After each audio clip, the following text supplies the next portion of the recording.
Muy bien.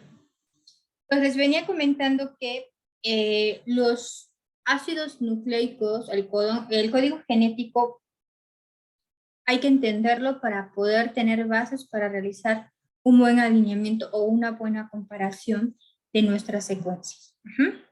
Entonces, vamos a tener que los nucleótidos no los vamos a tener, no va a ser un nucleótido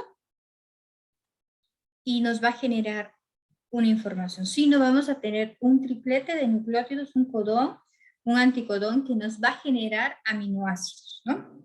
Y tenemos lo que es el aminoácido triptófano, ¿no?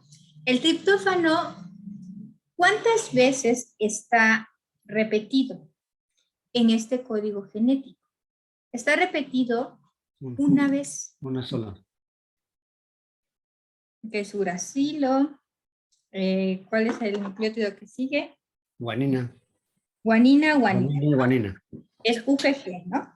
Entonces, ¿por qué solamente está repetido una vez? En cambio, tenemos aminoácidos como alanina, que se puede repetir 5 veces, o leucina, que se repite 6 veces, ¿no? Metionina también se repite una vez, ¿no? ¿Por qué razón tenemos ciertos aminoácidos que se repiten con una mayor cantidad y otros no? Por ejemplo, la cisteína. La cisteína va a estar originada por 2 codones, ¿no? ¿Aquí qué pasa? Pues ciertos aminoácidos van a estar restringidos, o sea, no van a ser muy populares en estos codones porque nos van a dar funciones, funciones biológicas que son muy importantes. Por ejemplo, la metionina pues es el aminoácido de inicio, ¿no? Entonces no se encuentra tan repetido, pero el triptófano en gran cantidad de las proteínas y cuando se encuentra va a estar en sitios catalíticos, sitios activos. Entonces, no está repetido muchas veces porque tiene una función en específico y está restringido para ciertos dominios, ¿no? El código genético está cuidado por si hay unas mutaciones, pues no nos va a generar diferentes dominios, ¿no? Dominios funcionales o aminoácidos que no se encuentran. Por ejemplo, la cisteína. La cisteína cumple un papel importante en el plegamiento, ¿no? Gracias a la formación de puentes disulfuros, ¿no? Los puentes disulfuros nos sirven para plegar nuestra estructura, nuestra proteína, ¿no? Entonces, no vamos a tener muchas cisteínas porque se podrían generar diferentes puentes sulfuros en áreas que no nos interesan, ¿no? Y nos va a generar una proteína mal plegada, ¿no? Entonces,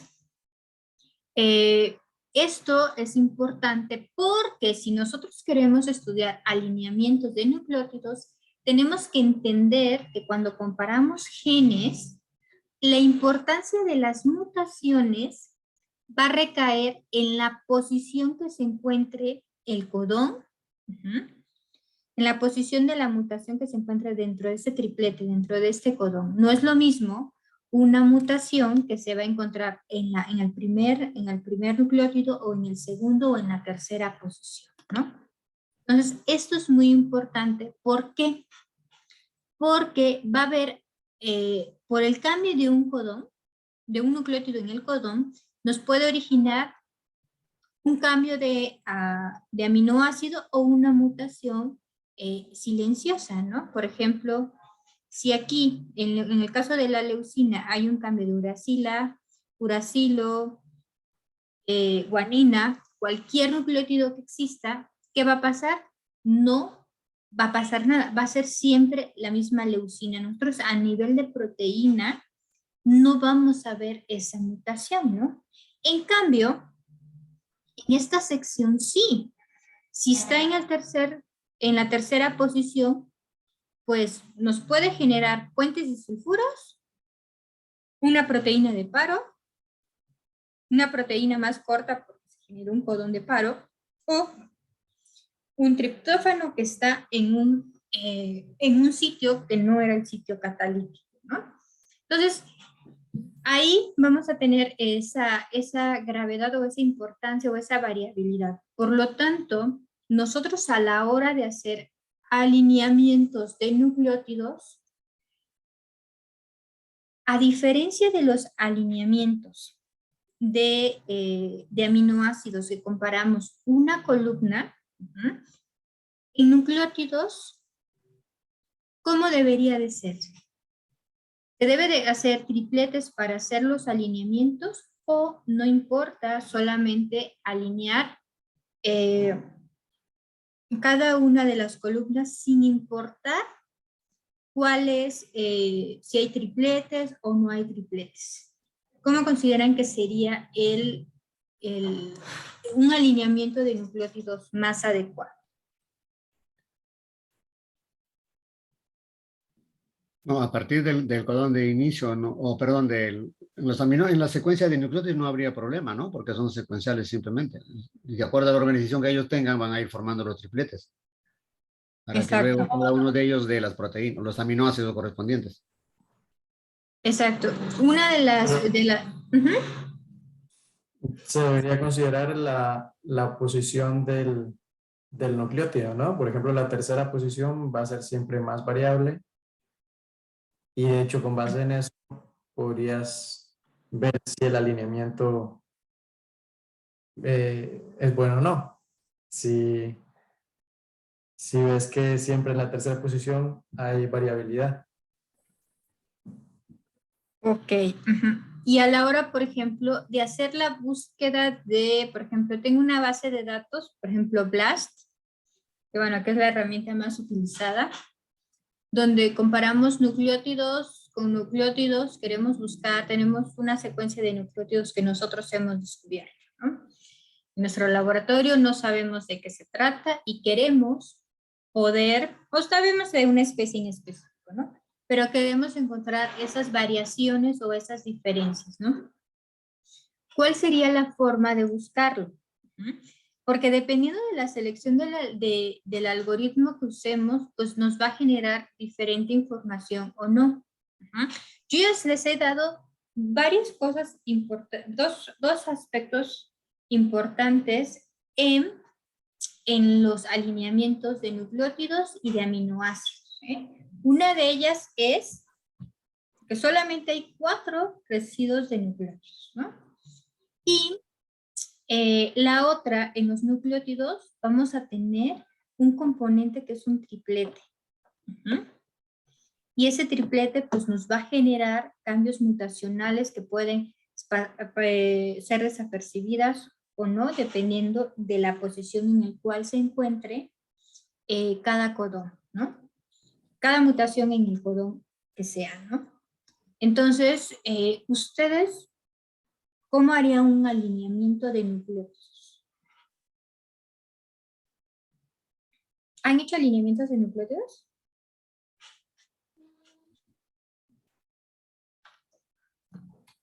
Sí. Pero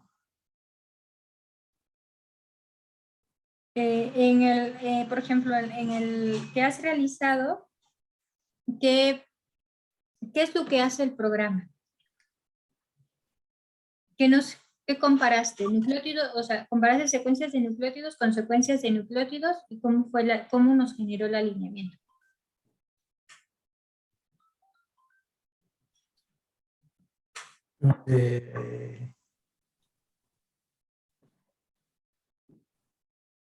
Bueno, tal vez no te acuerdes, ¿no?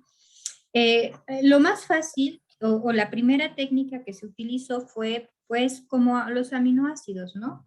Comparar la secuencia con la secuencia y ir agregando los gaps o los huecos para generar esas similitudes o esas identidades, ¿no? Cuando son secuencias de diferente tamaño, ¿no? Y nosotros en los alineamientos podíamos agregar de nucleótidos, pues se alineaba un gap, ¿no? Un hueco, ¿no? Pero eso, al agregar uno, pues nos va a generar, a menos que haya sido porque hubo una pérdida de ese nucleótido por una mutación de lesión, pues nos generaría un alineamiento correcto, ¿no? ¿Por qué? Porque recuerden que nosotros vamos a leer a los nucleótidos en forma de tripletes, ¿no? Porque es como vamos a encontrar esas características. Entonces, muchos algoritmos lo que han hecho es, primero, tratar a los nucleótidos como si fueran genes, ¿no? Es decir, va a haber un codón de inicio, ¿no? Nosotros vamos a buscar ese codón de inicio, ¿no? Tenemos ese codón de inicio y a partir de ese codón de inicio vamos a empezar a agregar esos gaps o esos huecos e ir alineando. Pero ¿de qué forma vamos a alinearlo? Lo vamos a alinear en forma de, vamos a meter 3 gaps porque son en forma de triplete, ¿no? Ahora, con respecto a la herramienta de BLAST, no sé si, supongo que la más común que han utilizado y que todos hemos utilizado es la BLAST para encontrar aminoácidos, ¿no? Pero en la de nucleótidos vamos a tener algunos algoritmos y uno de ellos es que queremos comparar una base de datos, tenemos una secuencia problema, ¿no? Que es nuestro nucleótido, una secuencia de nucleótidos. Y la vamos a comparar en una base de datos de nucleótidos, ¿no? Lo más simplista y la primera de las herramientas de alineamientos de nucleótidos en BLAST era comparar la base de secuencias de nucleótidos con nuestra secuencia de problema, ¿no? Ahora hay herramientas en la cual nosotros a esos nucleótidos los vamos a transformar en aminoácidos. ¿Y para qué nosotros nos molestaríamos en transformar esas secuencias de nucleótidos a aminoácidos? Digo, es un trabajo, ¿no? Estar transformándolas, aparte que los resultados no los van a generar en forma de nucleótidos, pero la forma en que se va a correr o se va a hacer la comparación va a ser traduciendo estos nucleótidos a aminoácidos. Por una razón. Recuerden que tenemos 4 nucleótidos y 20, ¿no? Los aminoácidos podemos nosotros discernir entre si hay una relación biológica o azarosa, ¿no? Entonces, aquí estamos quitando ese componente, ¿no? Ahora, también tenemos en los aminoácidos, podemos diferenciar por similitud y identidad, ¿no? Tenemos esa diferencia de, ya no son sinónimos, entonces podemos tener una comparación mucho más exacta y específica a nivel de una relación biológica de funcionalidad, ¿no? Y pues, si hay mutaciones que sí tienen un impacto en la secuencia de aminoácidos, pues la veríamos reflejada porque todo lo estamos convirtiendo en aminoácidos, ¿no? El detalle pues viene siendo, y aquí es donde estos algoritmos pues tienden a tener este problema, cuando no son genes, cuando no hay una secuencia de inicio, ¿no? No hay una metionina, ¿no? Ahí pues se hacen estrategias donde pues la secuencia pues va a tener los 3 marcos de lectura para poder identificar cuál sería la región donde se encuentre o sea, un alineamiento con mayor, encontrar motivos, dominios para poder identificar si es un gen, si se parece o no, ¿no? Entonces, esa es una de las formas que nosotros vamos a tratar a los alineamientos de nucleótidos en comparación de los aminoácidos. Ahora, hablando de aminoácidos, que nos vamos a enfocar en aminoácidos, ¿qué va a pasar? Vamos a tener, dijimos que hay una similitud, hay propiedades físico-químicas y que nos sirven para hacer estos alineamientos de proteínas. Pero... Una aclaración. Entonces, en la identidad es igual a la similitud y en aminoácidos identidad y similitud son distintos. Así es. En nucleótidos no podemos discernir, o sea, no hay una base o que nos compare qué tanto se parece el uracilo con la guanina. O sea, no hay esa forma, y eso es por son 4 o 5 aminoácidos, 5 nucleótidos, ¿no? En cambio, los 20 aminoácidos, pues sí tenemos esa clasificación, ¿no? De similares, y sí, podemos decir, ok, ciertos nucleótidos a la hora de unirse, por si tienen, pueden generar, por ejemplo, puentes de hidrógenos de 3 o de 2. ¿Por qué? Porque sí se parecen, ¿no? Nosotros podemos poner a la guanina y la citosina, son similares, ¿no? Y el uracilo, pues también puede ser similar a otros aminoácidos, ¿no? A la tiamina. Entonces, pero ¿qué pasa aquí? Estadísticamente no podemos dividir tenemos esa barrera estadística de que qué tanto es por algo biológico y qué tanto es por algo azaroso, ¿no? Y nosotros lo que queremos encontrar son relación biológica, porque estamos buscando un ancestro común. Entonces, una de las soluciones fue transformarlo a aminoácidos donde ya hay matrices bien establecidos, donde no existe esa zona gris, donde no se sabe si es por cuestiones azarosas o por cuestiones evolutivas, ¿no? Y bueno, en una secuencia grande, canónica, pues no vamos a tener ese problema, ¿no? Pero en secuencias pequeñas o secuencias que hay una mayor variabilidad, pues sí nos va a generar ese sesgo, ¿no? No vamos a poder discernir, ¿no? Entre es algo azaroso o no lo es, que eso es algo fundamental en los alineamientos, ¿no? Porque imagínense que yo quiero encontrar un gen, encuentro un gen, le doy una asignación que se parece a tal proteína o a cual gen que va a codificar tal proteína, ¿no? Pero porque hice mal mi alineamiento, tomé un algoritmo diferente, pues estoy dando una función que no es, tal vez sea un pseudogen, ni siquiera codifica a una proteína, ¿no? Y un mal alineamiento, ¿qué costo va a tener? Pues vamos a tener un mal desarrollo de la variación, de la taxonomía, pero puede influir en una identificación no correcta de fármacos que nos van a servir pues para tratamiento, para activar o para algo biotecnológico, ¿no? Entonces, siempre vamos a utilizar pues aquellos algoritmos que nos van a generar mayor confianza, ¿no?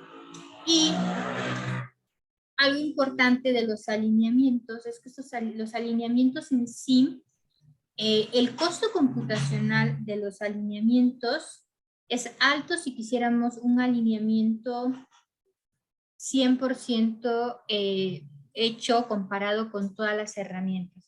Siempre vamos a tener alineamientos heurísticos que son aproximaciones y son muy buenas, pero en los alineamientos múltiples es muy difícil tener alineamientos o algoritmos que nos comparen todas las posibilidades. Claro, estos algoritmos pues tienen sus estrategias para poder llevar de forma correcta los alineamientos que ha sido pues aprendido basado pues en diferentes matrices, ¿no? Ahora, en los alineamientos hemos hablado de que, bueno, tenemos ¿alguna duda hasta aquí? No. Ok. Entonces, hemos dicho que la similitud y la identidad en aminoácidos sí lo podemos discernir, ¿no? Y eso va a ser basado en identidad, es el mismo aminoácido, ¿no? La similitud no se parece, pero es el primo cercano, ¿no? Tienen el mismo apellido, ¿no? Vienen de la misma familia. Como tienen propiedades fisicoquímicas similares, ¿qué pensaríamos? Que el cambio mutacional de ese aminoácido, pues no va a ser tan grave, ¿no? Porque se parece, ¿no? Va a medio cumplir pues las expectativas porque pues pues tiene ciertas características que la secuencia o la proteína nos va a dar o que necesita en ese ambiente, ¿no? Pero también, cuando nosotros vemos cuál es el costo de un cambio de un aminoácido, para este aminoácido, nosotros a la hora de identificar un ancestro común, porque en realidad lo que nosotros queremos es, los alineamientos surgen a partir de ello, ¿no? Vamos a encontrar el ancestro común, ¿no? Entonces tenemos un ancestro común y tenemos dos secuencias, ¿no? Entonces, para poder identificar, ok, estas secuencias, ¿de dónde partieron? ¿O qué tantos cambios mutacionales tuvieron que haber pasado? Para poder llegar a verse reflejado en esa mutación, ¿no? En ese aminoácido, ¿no? Entonces, aquí vamos a tener que, vamos a contar esos pasos mutacionales, esos aminoácidos, qué tantas mutaciones tuvieron que haber pasado para ser un cambio de una arginina a una leucina. Por ejemplo, de una arginina a una leucina, pues, ¿cuántos cambios puede haber, no? Aquí pues tenemos que, bueno, el primer nucleótido pues es similar, ¿no? En cambio, la leucina con la prolina, pues dos de los nucleótidos pues son idénticos, ¿no? Entonces esas mutaciones solamente pudieron haber sido dadas por una mutación en el tercer nucleótido, ¿no? Por lo tanto es un solo paso, pero cuando son aminoácidos, por ejemplo, la serina y la arginina, pues también vemos que pueden ser dos nucleótidos. Entonces, aquí los pasos van a variar, ¿no? Dependiendo del tipo de aminoácido que vamos a ver de una sustitución a otra, ¿no? Entonces, aquí vamos a tener un costo de sustitución y entre más haya sido el costo, es decir, entre más cambios mutacionales haya existido para llegar a tener estas secuencias, esas secuencias se van a parecer menos, van a tener un ancestro común más alejado que otras, ¿no? O incluso pueden ser secuencias que no tienen un ancestro común, ¿no? Entonces, las matrices empíricas nos van a reflejar los cambios mutacionales, ¿no? Porque así se hicieron, o sea, ok, si nos cuesta trabajo llegar a estos pasos para obtener esa secuencia, pues el ancestro común va a estar más alejado o es un ancestro, o va a haber un ancestro común menos, ¿no? Entonces, aquí vamos a tener en cuenta cambios mutacionales. Ahora, también vamos a ver en los aminoácidos propiedades físico-químicas, ¿no? Entonces nosotros vamos a clasificar a nuestros aminoácidos en propiedades, ¿no? Que si son alifáticos, tienen carga polar, cargas no polares, son pequeños, son grandes, están cargados positivamente, negativamente, son hidrofóbicos, hidrofílicos, van a ser aromáticos, ¿no? Entonces vamos a tener una gran cantidad de similitudes y de diferencias de estos aminoácidos. Entonces tenemos, por un lado, los cambios mutacionales, vamos a tener estas propiedades físico-químicas. Y esto nos va a generar dos matrices. Estas dos matrices ya tienen muchos años que se crearon y fueron para comparar estas secuencias, ¿no? Entonces, cada matriz, la primera es la matriz PAM, la cual está reservada o se basa en las mutaciones observadas a través de un alineamiento global, ¿no? Entonces, nosotros vamos a tener que aquí se hizo esa matriz a partir de la observación de cuál fue el costo mutacional de alineamientos globales, ¿no? Y bueno, aquí tenemos una palabra nueva que es un alineamiento global.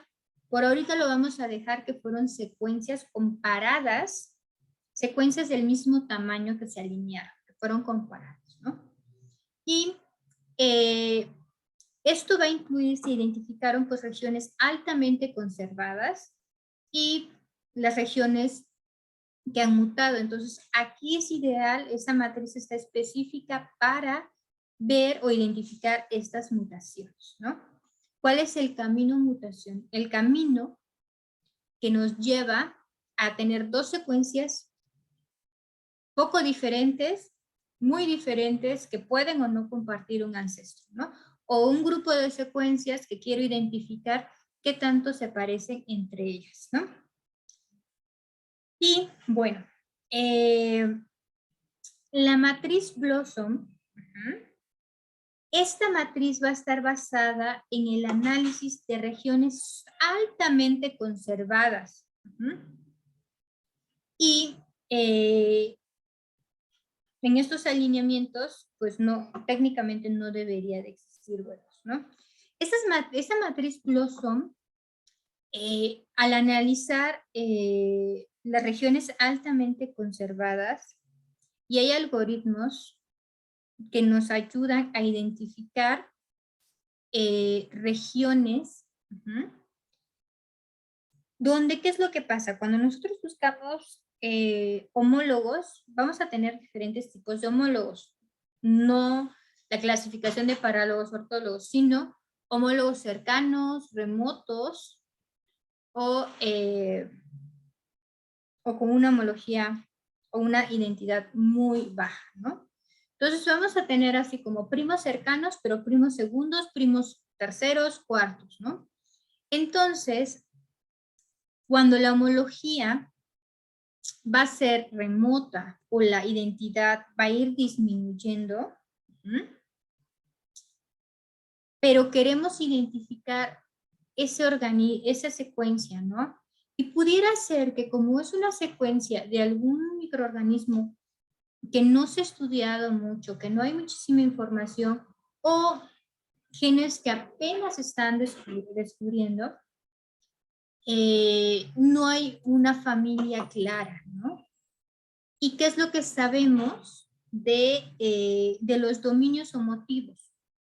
Los dominios homotivos van a ser pequeños fragmentos, más bien los motivos son, a veces pueden ser de una tríada catalítica, un dominio puede ser un poquito mayor, pero son regiones que se pueden encontrar en 200, 300, 500, 700 aminoácidos, ¿no? Y si nosotros intentáramos, pues, alinear o identificar todo, vamos a eliminar, no vamos a poder captar esos homólogos remotos. ¿Por qué? Porque estamos viendo un todo, ¿no? Entonces, esta matriz Blossom lo que se dedica es a identificar esos motivos o dominios. Es más, a nivel de dominios y motivos es más funcional que una matriz PAM en el cual va a diseñar, está diseñado para el cambio mutacional, para identificar esas mutaciones. De hecho, en la herramienta BLAST, por lo regular, la matriz que tenemos señalada es la matriz Blossom. Porque, pues, podríamos decir, por la forma en que fue estructurada, tiene mejor rango que la matriz PAM para identificar esos dominios funcionales cuando los homólogos son remotos. Cuando hay homólogos cercanos, no hay tanto problema porque se parecen las secuencias, ¿no? Sin embargo, cuando ya son homólogos remotos y la identidad va disminuyendo, nosotros vamos a tener serios problemas a la hora de identificar esos dominios homotivos, ¿no? Ahora, aquí les muestro lo que es la matriz Blossom 62. Y tenemos una columna de aminoácidos. Y va a seguir, bueno, en una forma perpendicular está nuestros aminoácidos y vamos a tener a nivel horizontal nuestros aminoácidos, ¿no? Y va a haber puntuaciones. Nosotros vamos a calificar esos aminoácidos en puntuaciones negativas o positivas o incluso hay puntuaciones neutrales. Esto quiere decir que no hay un impacto como tal, ¿no? Entonces, vamos a tener, por ejemplo, la alanina. Si se ha conservado, no ha habido una mutación, es alanina, en esa posición, nosotros vamos a tener un puntaje de 4. Pero si hay un cambio, por ejemplo, por arginina, -1, si hubo una valina, pues va a ser un valor de 0. Nosotros pensaríamos, ok, pues es que el cambio mutacional, ¿no? Pues si se conserva si se conserva la alanina, pues tiene un valor, ¿no? Si los aminoácidos se conservan, qué padre, no van a tener un valor. Si cambian, pues a partir de ese valor, pues va a ir disminuyendo, ¿no? Va a ser un valor negativo, ¿no? ¿Qué pasa si nosotros comparamos, por ejemplo, la fenilalanina? Va a tener un valor de 6. Es decir, se ha conservado ese aminoácido, le voy a poner un 6. Pero ¿qué pasa si tengo un triptófano? Le di un valor de 11 en lugar de 4. ¿Por qué hay esa diferencia con los aminoácidos? O sea, el hecho que se haya conservado un aminoácido, no le damos el mismo valor. Estamos discriminando a nuestros aminoácidos. ¿O por qué razón hay una diferencia?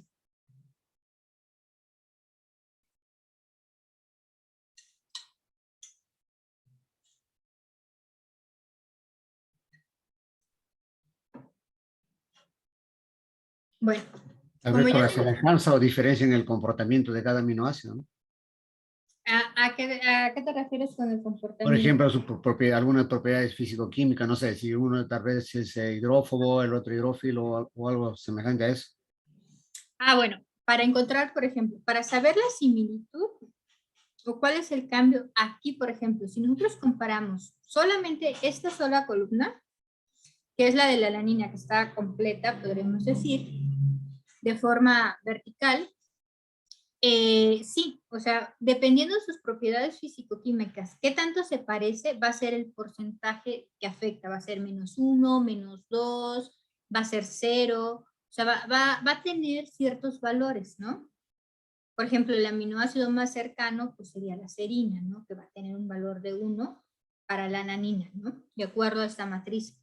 Pero a lo que yo me refiero es, ¿por qué razón, si yo estoy manteniendo este aminoácido de alanina, es el mismo aminoácido, no se cambió en esa posición, va a valer 4? ¿Y por qué el triptófano, que se conserva en la posición, en la columna, también se conserva? Yo a ese triptófano, porque se haya conservado, yo no le doy 4, le doy un